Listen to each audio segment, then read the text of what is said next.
pagkatapos nga ng piyesta ay sawa naman tayo sa mga pagkaing nakakaumay. Kaya naman ito muna yung ulamin natin, ang gulay. At ito nga ang sitaw, medyo dumami yung bunga dahil nga sa nagdaang piyesta.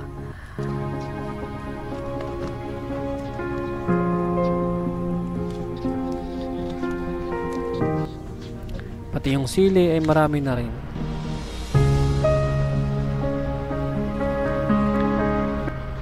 At kinabukasan nga ay pumunta na ako dito sa aking kukuprahin.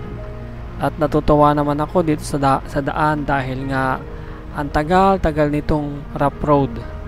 Kaya ngayon sa wakas ay konkreto na siya. At ito ang ganda ng dagat. High tide.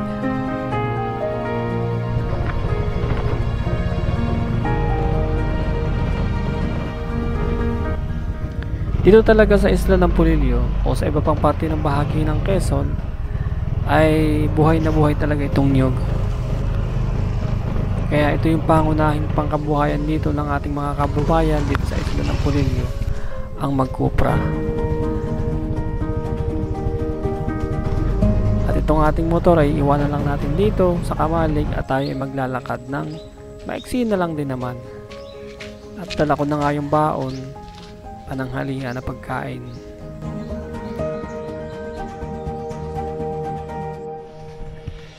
So may tulay na dadaanan. Itong tulay na ito ay irigasyon, patubig sa palayan na tumawid sa ilog.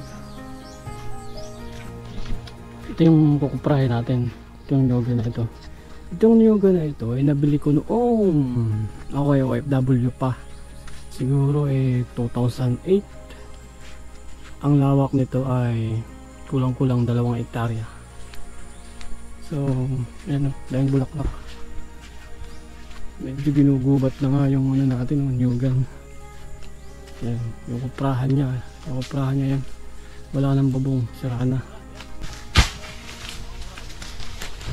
May mura, yan. Baka mura pag may mura ha.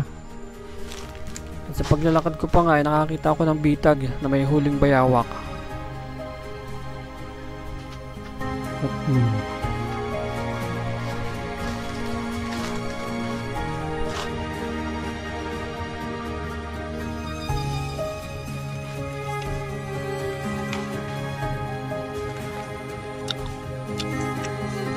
Merienda.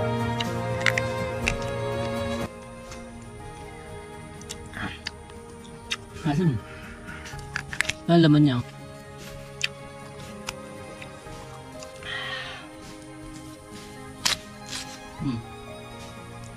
Atmon.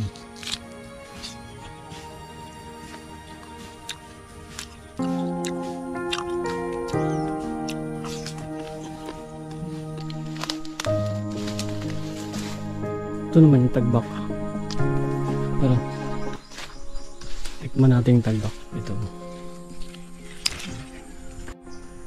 maraming bunga ko kaso mga hilaw pa. May mga buhok pa. Ito yung laman niya. Yan. Tagbak. Ayan. Mga buto-buto ng maliliit. Hap. May mga nakikita akong pako. Ito. May mga nakikita akong pako. Mangilan-ngilan. Mamaya kukunin natin ito. Ayan. Yes.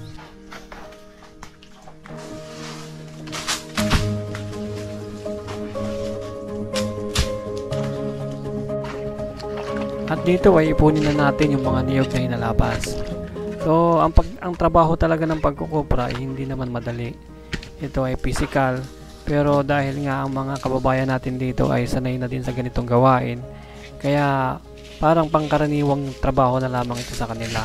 Pero natutuwa lang ako kasi sarap pagpawisan. Tapos ay yan, kakain ka o iinom ka ng sabaw ng buko. What a nice.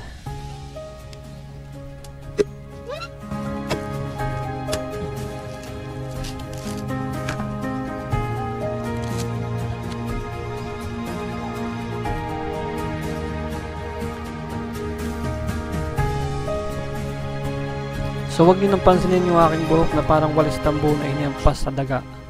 At hindi ko alam kung bakit yan ay laging buhaghag.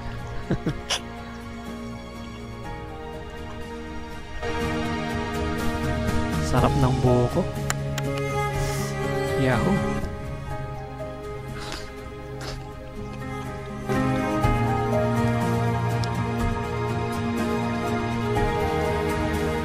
At yan, tara mamakaw muna tayo. Itong pako ay talagang kahit saan dito sa bukid ay pwede mong makita. Kaya naman pag may pagkakataon at ganitong medyo umuulan ay nagiging tumatalbos sila, nagtatalbos sila. Meron tayong pako, meron tayong labong, meron tayong niyog. Ayos! Malakol siya eh. At eksakto naman yung ating pako. Mayroon ng pansahog.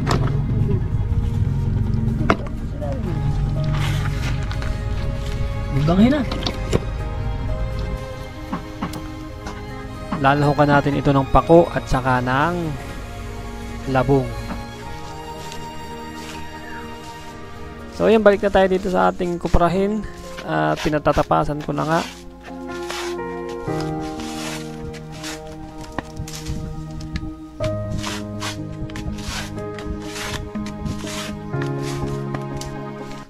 Ayan, binisita ko rin yung mga ibang natapasan na kung walang nalisan o nakaligtaan.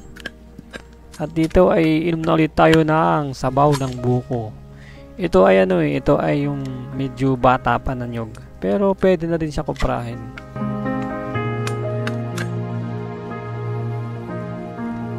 Tumikim din tayo ng tubo.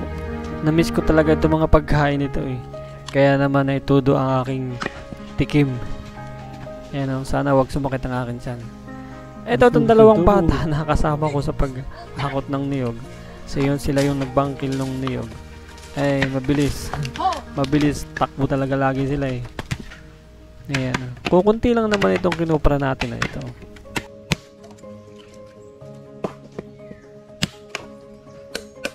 $12,000. Ay, 1,200 pala.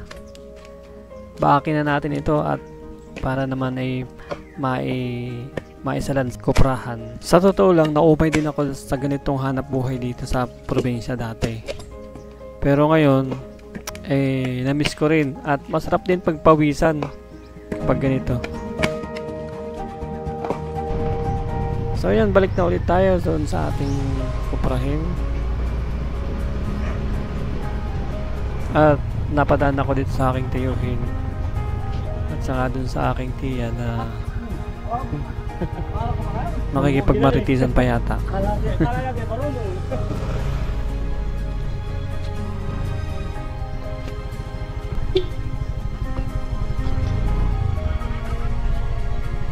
Wala! Di pa. Mga 12 mil.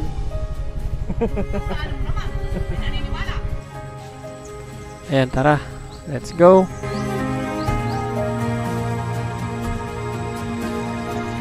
Ayun, yung araw na ito ay gagatungan natin ito ating kuprahan. Tamang-tama, maganda ang panahon.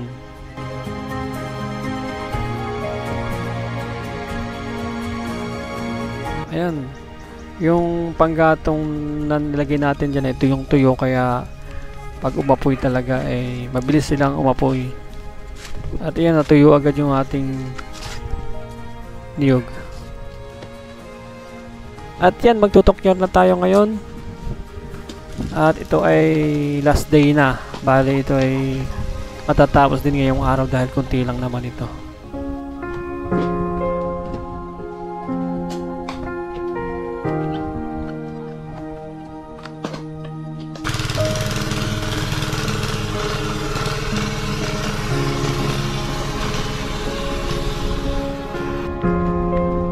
Ito na nga, ginatungan natin yung hilaw dahil nung pagkatapos nating tokyarin ay meron siyang hilaw, kaya gatungan natin. At pag uwi ko naman sa bahay ay ito ang aking nakita na daladala ni Palin. So sarap, yan yung pinakapaborito ko talaga na exotic, ampagi. Gagawin natin yung kinunot. Nilagyan ko ng madaming luya. Luya. Pinag-inag yan. Ayan, pagkatapos na himayin yung yung ating pinakuluan na pagi, ay lalagay na natin yan sa gata at titimplahan na rin natin. Pagkatapos ay lalagyan natin ng kabatiti, ayun. Hindi ko alam kung anong tawag sa inyo dyan, pero kabatiti sa amin ito.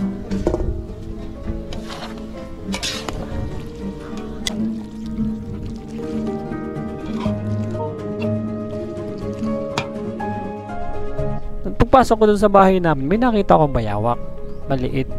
Hindi ko alam kung bakit nagkaroon dito ng bayawak na maliit, kaya hinuli ko. Pero dahil naawa ako, pinakawalan ko rin. Tapos sinabi ko na lang doon sa nanay ko. Ayan, ito naman yung dala ni Tricia na tikar. Ayan, ito lutuin din natin. Ito naman yung hipon na nabili natin kanina doon sa dumadaan na naglalako. Buti nga at na nagtempohan natin. Yan, sariwang-sariwa.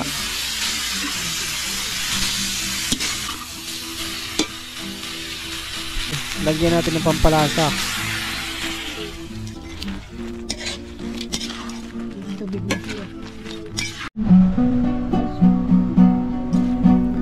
At sarap naman ang higa nitong si Miming dito sa gusuan.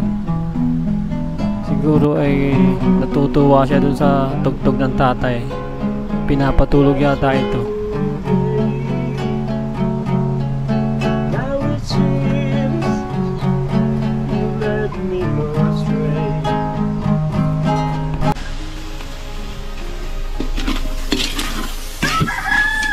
At ito ang pangmalakasan, ang pusit.